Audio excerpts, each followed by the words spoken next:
Hello, it's a comedy podcast brought to you by stand-up comedian and excellent gentleman, fine person he is with a very cute smile, Lovdev Barpega. This is a crazy little thing called Lovdev. Today's episode is 170. Disinfect Me Gently.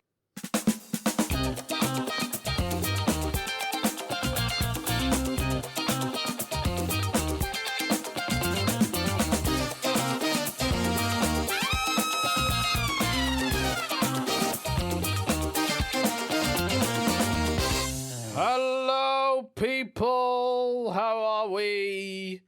You are fantastic. I'm sure you are. Of course you are.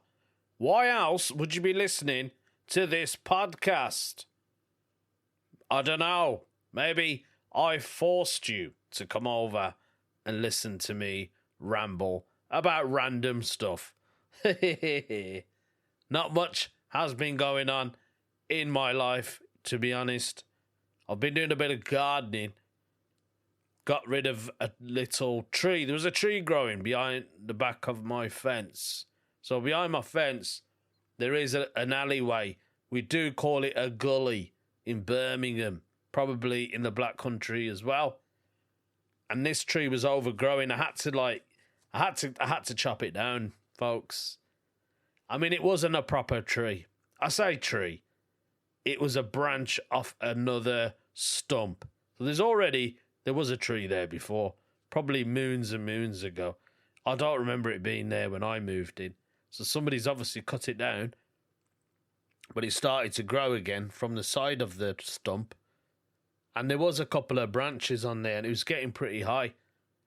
I thought, do you know what, mate? I'm going to have to cut you down because you're just going to grow into a huge monster. And then you're going to end up blocking a bit of the sun from my garden, and I don't really want that. So that's basically what I've been doing. Got rid of that, changed the fence at the back. Now, this is the strangest thing. I bought 2 6-foot by 6-foot fences. I had to replace them at the back of the house, which faces the gully or the alleyway, if you don't like me calling it a gully. But I've always called it a gully. They were light as anything, these fences. And when I changed the side of the fence, which was adjacent with my neighbours, that one seemed to be the heaviest, but it was smaller. I couldn't work it out. Maybe one was dry and the other one wasn't. I don't know. I got them in anyway. Thank God. The amount of times I've been down to the recycling centre to get rid of all my rubbish and, like the stems and the bushes. I've done about 3 trips. They know me there now, because in Birmingham, since COVID, you have to start booking it, and you have to show your proof of address. You basically just show an ID or a letter with your name and address on it. They know me there now. They don't even ask, they just go, "What you got, mate?" And I have to tell them what I've got, although I even know which bin I have to go to, because everything is colour-coded and numbered. So, yeah, I've got garden waste and wood, an old fence. I'll tell you before you tell me. 5 for green in garden waste, 2 for the wood. Cheers, mate. Thank you very much. That's basically what I've been doing. I have been doing gigs. Did a couple of gigs this week. I did one in Chesterfield, which is absolutely lovely. I had a middle spot, and it wasn't the biggest payer. And even the promoter that ran it said, "Mate, you deserve a lot more money than this." I just wanted to get out of the house. Basically, that's what it was. I just wanted to... It doesn't matter. It's going to cost me a couple of quid in fuel. I'll still get something in my pocket. Do you know what I mean? So I just went up and I had a great time. Absolutely loved it. Didn't want to come off stage. It's funny how you always see the same comic as well. I've seen Roger Monkhouse twice now I saw him on a Thursday, then I saw him on a Friday. So yeah, that's how we roll, us comedians. But let's do a topic. Let's kick off this podcast. I don't know what's wrong with me. Confessions the church, red is the priest, a click to cleanse or fuel the beast. It's time for a confession. As always, we do this on the Reddit forums. This one has been put up by somebody called Shy Sinning. And have they committed a sin under the name of Shy Sinning? They are basically confessing they've been faking a British accent at work for 3 months and now they can't stop. Faking a British accent. This is interesting already. It sounds like that this person is probably American or not from the United Kingdom. Maybe they were faking the accent to get into the job, or I don't know. Let's see what happened to Shy Sinning. She is saying, or they are saying, he's saying, I don't know what gender they are. We can figure it out. Started as a joke on my first day. Just a little hello, love, to break the ice. People laughed. I doubled down. Next thing I know, I'm 3 months deep into this fake British persona. And my co-workers think I'm from Manchester. I Googled it. You had to Google it. I've watched hours of BBC interviews just to keep the acting going. That's brilliant. I say things like cheers and dodgy, and I pretend to drink tea when I actually hate it. I even faked being confused by the word sidewalk. This person is brilliant already. I think you should be an actor. You'll probably listen to me now and think, right, that's how people from Birmingham sound. Do you like the Birmingham accent, Shy Sinning? I don't know. Now, HR is asking if I'd be open to help with a UK client call, and I don't know what to do. Surely somebody by now must have clocked on, or they're just a bit daft. I remember going into the US when I went to Las Vegas. I was in a lift, and these gorgeous girls walked into this lift, and I said, "Oh, you know when you think, right, I'm gonna speak." Because they're going to love this accent. I went, what floor would you like, ladies? And one of them went, oh my God, I love your Australian accent. I was like, I'm not Australian, I'm British. That already put me off. Shy Sinning is saying, my real accent is painfully American. I feel the pain for you already. If I suddenly switch back, I'll either look like a lunatic or a long con comedian. Either way, I lose. Sometimes I sit in my car before work practicing the accent just to keep it consistent. Someone's going to think you're James Bond. I live in fear of running into a real Brit. I just wanted to make a good first impression. Now I'm living a lie. That is their confession. Shy Sinning, what can I actually say to you? It's tough now. You've started a job doing this British accent, and everyone thinks you're British. They're just as mad as you. And now you're practicing the accent. You're learning words. Oh my God. I don't know what to say to you. What do you do in that Okay, if that was me, what would I do in that situation? I'd probably find another job. That's what I'd probably do. Or, although I am a comedian already, I would just pretend that it was a long-running joke. I think if you just get away with it and go, guys, there's something I need to confess. I'm not actually British. Maybe you can say that. Apologies for the noise in the back. Somebody is drilling while I'm recording this. I am not going to stop because I'm still going to continue. You guys want to hear this. I've got loads of other stuff to do. Going back to shy sinning, someone has put down, I worked with a guy for 5 to 6 years. He only worked 1 day a week. He had broken Russian accent. On his last day, he dropped the accent and told us all it was just a game to him. We were flawed. Maybe that's what you just need to do, is just confess to the rest of the team and go, there's something I need to confess to everyone. But do the British accent when you do it.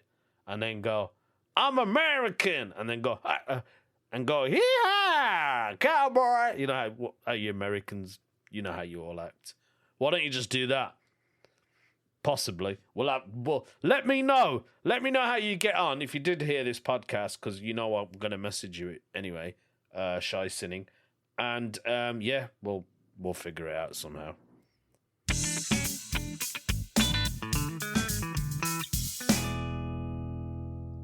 Imagine doing a fake accent. I remember my cousin once, right? He was a bit of a gangster. I've probably told you this, but you've all forgotten. I'll never forget once. He had a job interview, right? And he was all being all gangster, you know, like British gangster style. Going, yeah, watch, blood, I'm going to get this job, man. I'm telling you, man, watch. They're going to employ me straight away. I don't know why I sounded a bit Newcastle-y. He's not from Newcastle. So when they picked the phone up, he went, "Oh, hi, hello, yeah, this is Pradeep, just calling about that call." And I was like, "Huh?"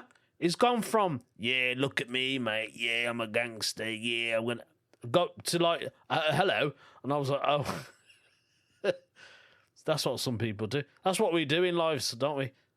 I love listening to my wife, because if she'll meet someone who's foreign, say someone who's from like East Asia, she will like put on their accent as well. I'm sure we all do it. I've done it a few times. Remember when that Skip guy came? He came and saved me. I was like, "Brother, you are lovely." I don't know why I ended up talking like him. So we all do it. Do you know what I mean?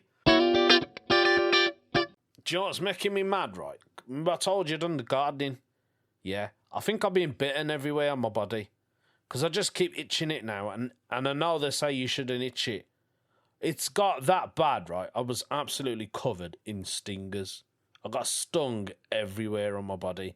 And I ended up having a bath with Dettol. Dettol, mate.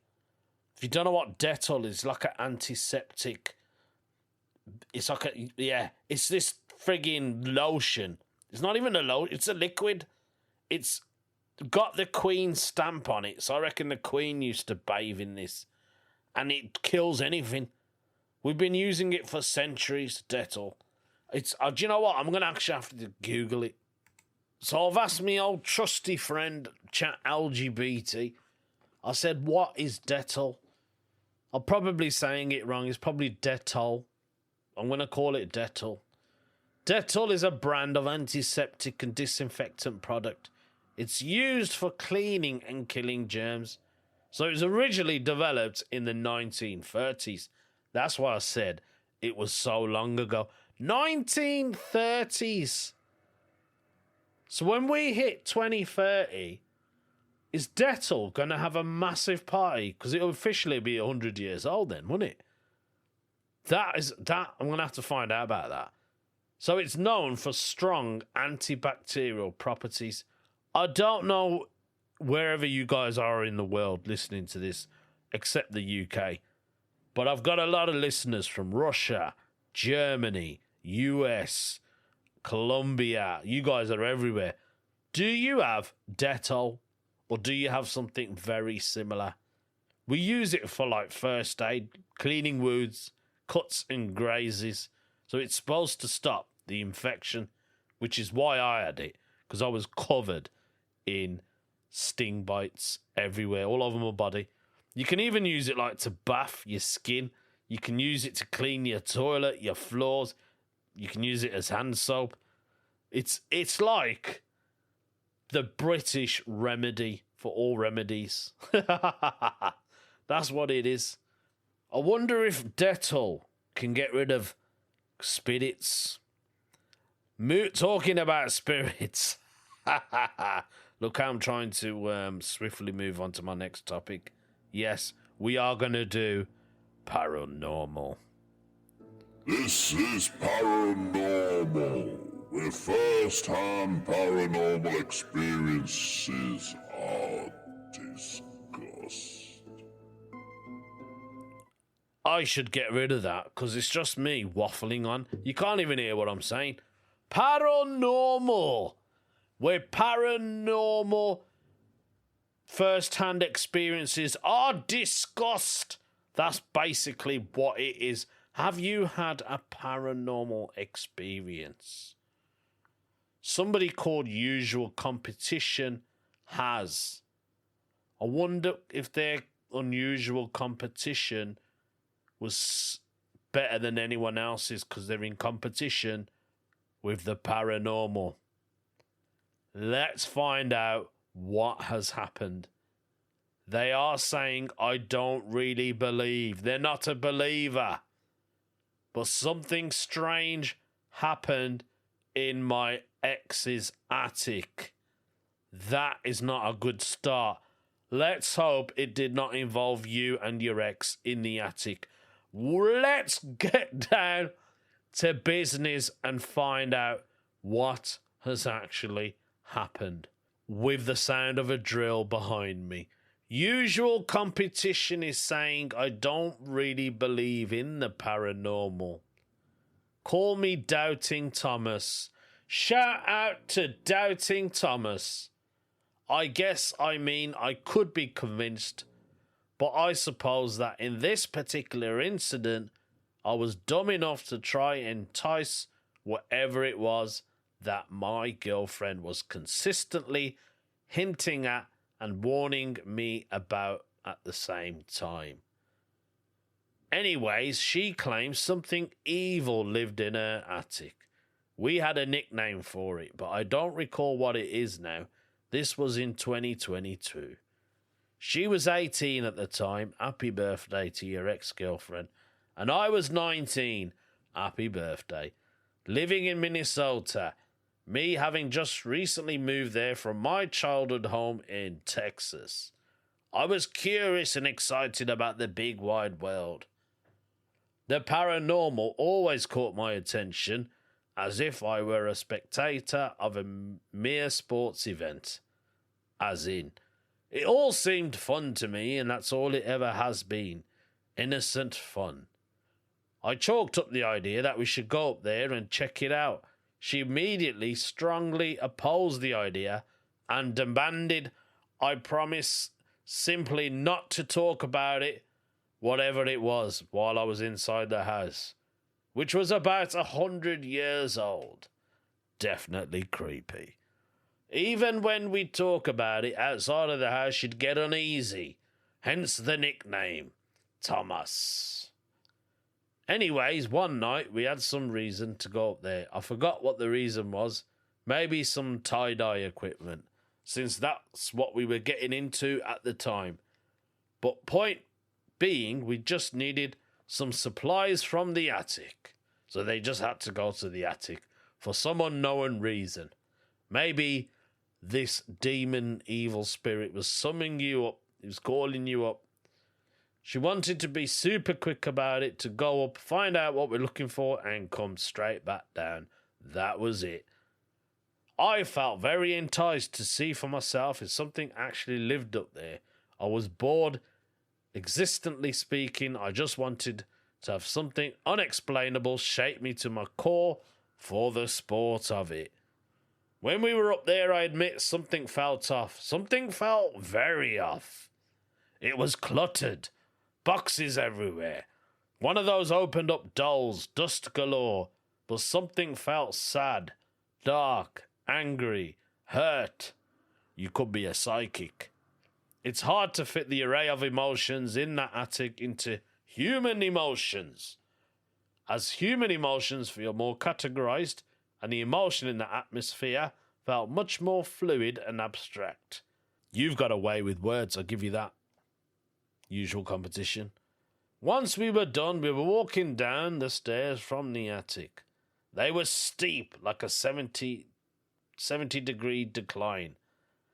And instead of a ladder that would open up onto the floor of the house, the attic was entered and exited through a door that one could easily assume to be a closet door if it were closed.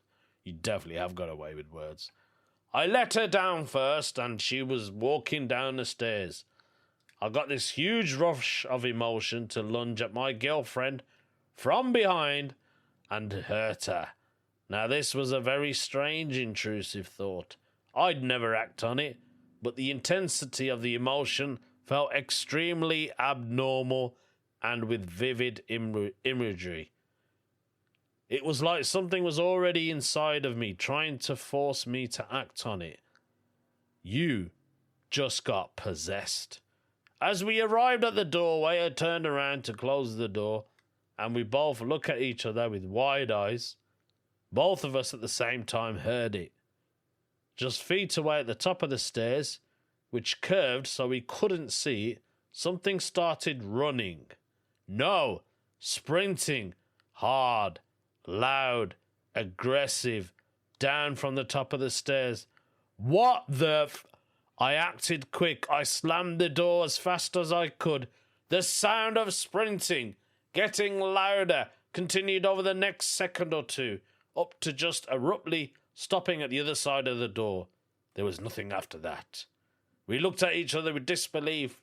I started smiling because I couldn't believe what just happened.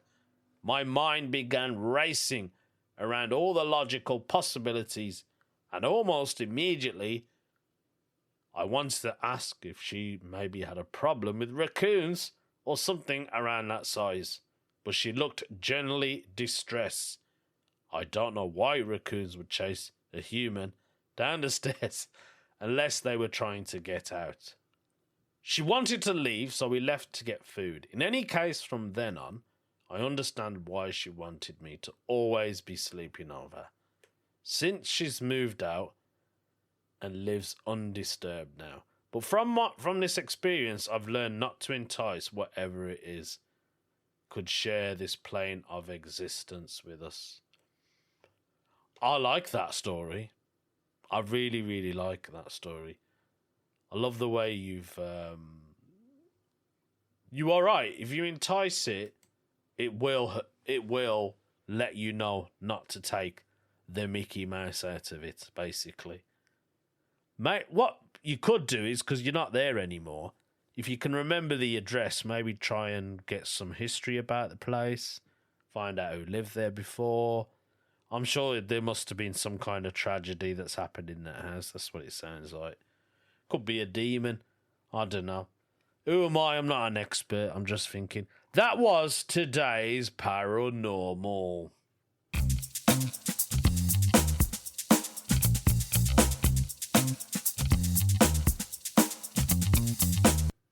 Before I continue onto this podcast, there's something I absolutely forgot to mention.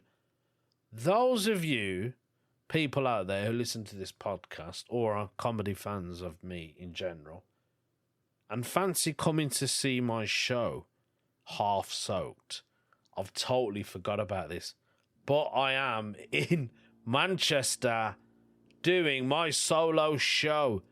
I know, how can I forget? Do you know what it was? Somebody booked me for a gig, asked me if I wanted to do my show, and I was like, yeah. They told me what the fee was, and I was happy with that. Do you know what I mean? I'm like, yeah, that's all right, I'll do that. And I get to do an hour. Totally forgot about it. It is in 2 weeks' time. I know. You may still have time to get there. It's on the 30th of May in a little place called the Bijou Cinema. If you know the Bijou Cinema, it's somewhere in Manchester. I think it's Stockport. I'm not 100%. Type in Bijou, Bijou, cinema. You'll find it. 30th of May, 8 o'clock. I don't know how much tickets are. I don't know. But you can get there. Also, while I'm on the topic, in 2 weeks' time, it is the Derby Ram Comedy Festival, June the 5th. And then the following day, I'm at the Rick Mail Comedy Festival, June the 6th. All of these festivals are just rolling into one. I actually feel like I'm on tour. I'm not on tour. I should be on tour. Come to my show. Let's see if it's worth going on tour. You guys can only judge that. Maybe there's something I need to change in my show. I don't know. So let's do the next topic. And then we'll wrap it up as we always do. This is one of my favourites.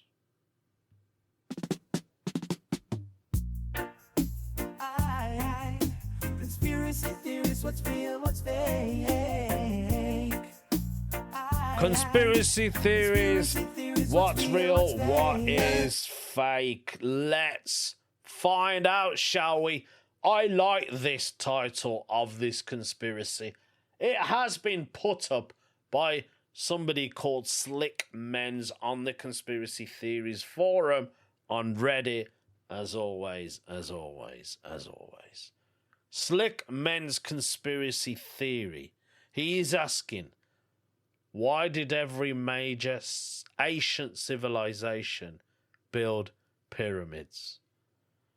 I don't know. And why are we still pretending it was just a coincidence? It can't be a coincidence, can it? Because people couldn't travel to other parts of the world.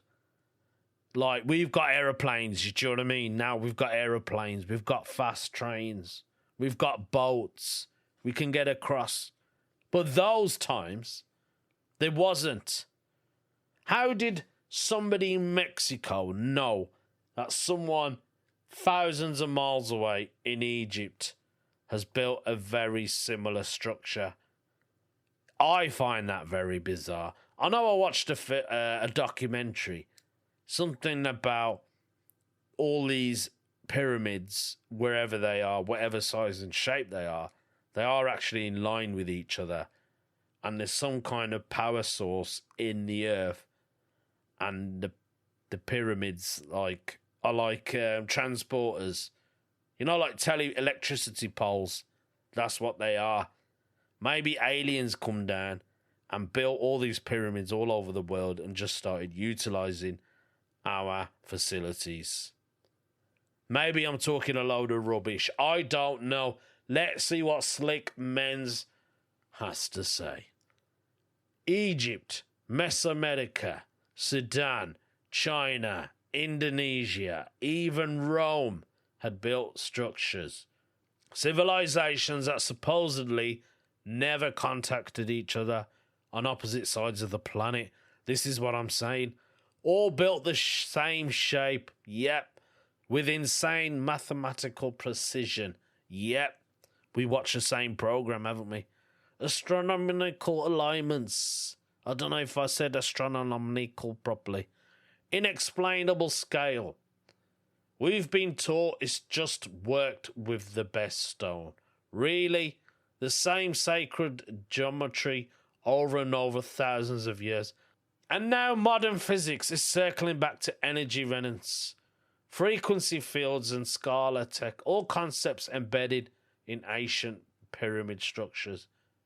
At what point do we stop saying coincidence and start asking who gave them the blueprint? That's a great question. I reckon it was aliens. Aliens came to this planet. Humans probably didn't even come from the monkey. Evolution, they reckon. I'm not sure. My theory is, this is my theory, I reckon, right, we lived on another planet, right, ages ago. And there must have been a massive war, and we had to leave that planet. Or we messed it up, probably, knowing us. And the aliens, like, they control they control everything. Like, they're the Mac Daddies of the universe. And they got a load of dumb people, like, and I mean, like, proper dumb. Like, redneck dumb, that kind of dumb. And they got them and put them on the planet, which is probably Adam and Eve. And then they just left them there. But before they left them there, they made these pyramids everywhere. The aliens did, because they had to recharge their UFO somehow. How are they going to get off the planet? So these dumb humans basically are us now. Like, because they're so dumb, they didn't know what was going on. It's kind of like Men in Black style. That's my conspiracy theory, and I'm going to stick to it.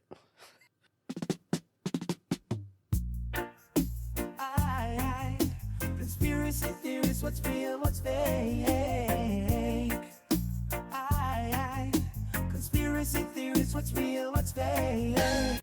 Right, it's time to wrap up the podcast, but you know what with.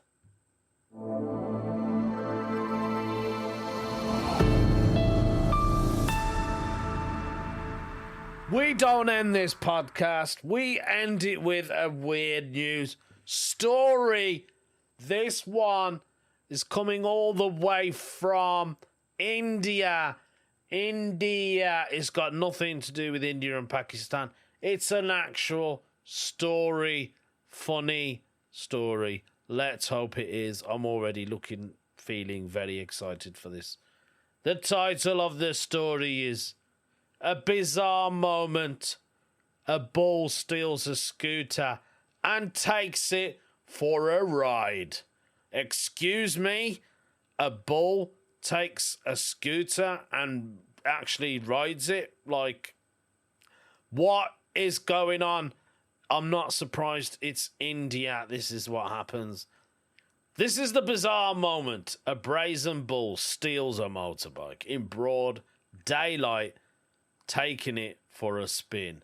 A hilarious footage shows the opportunistic animal sauntering down a road in India, stumbling upon the parked scooter. The bull then goes over to inspect the vehicle, gives it a sniff, as a passing mother is startled by the stray animal, grabs her child and gives it a wide berth.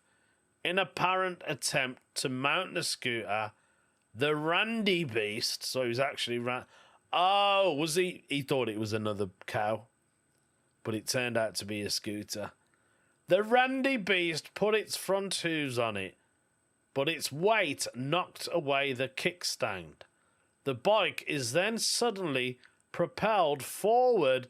It starts to roll down the hill with the animal desperately trying to keep it under control with its hind legs. It gives the impression the bovine is skillfully maneuvering the scooter, but unable to see where it's going, the bull heads straight into a fence where the bike falls to the ground. The confused animal looks around the streets before continuing on its way. Maybe it's trying to nick it. The bizarre joyride was filmed in the city of Rishikesh, located in the Himalayan foothills by the Ganges River in India. One local said, "Bro, he isn't stealing it. The bull has another plan in mind." Dhiren remarked the owner's insurance company would have never believed him not for this video. Ravi added, "Sometimes you need to try something new in life, even if it's just a scooter ride." The clip was originally posted on X, former Twitter, with a humorous Hindi caption that translates, "You've probably seen people stealing scooters, but the case of the scooter theft in India, this one is very different. Here, even the stray bulls roaming the streets have a fondness for bikes and scooters." The video has gone viral. You've probably seen it. It's racking up 560,000 views in a wave of amused reactions. One person has said, I didn't see it, I wouldn't believe it. Wow, great. It was Kawasaki. Oh my God, there are actual real comics out there. It was a Kawasaki. A third said, how to explain this to insurance without CCTV. So it's a good thing it was caught on camera. Local residents have urged the government to restrict the movement of cattle roaming freely in the region. India has hundreds and thousands of bulls on its streets, partly due to the devout locals who follow the Hindu custom. Cows are regarded as sacred animals. They can't be eaten, slaughtered, and once they have stopped producing milk. The majority of states ban the scale of slaughter of cows. Instead of dealing with the iconic burden on keeping their spent cattle, many farmers let them just go on the street, leading to chaos when the animals become agitated or just horny and randy. There we have it. That was today's podcast. Thank you so much. Remember, come and see me at the Rick Mail Festival, the Ram Comedy Festival, and now I'm at the Bijou Cinema in Manchester, living the dream.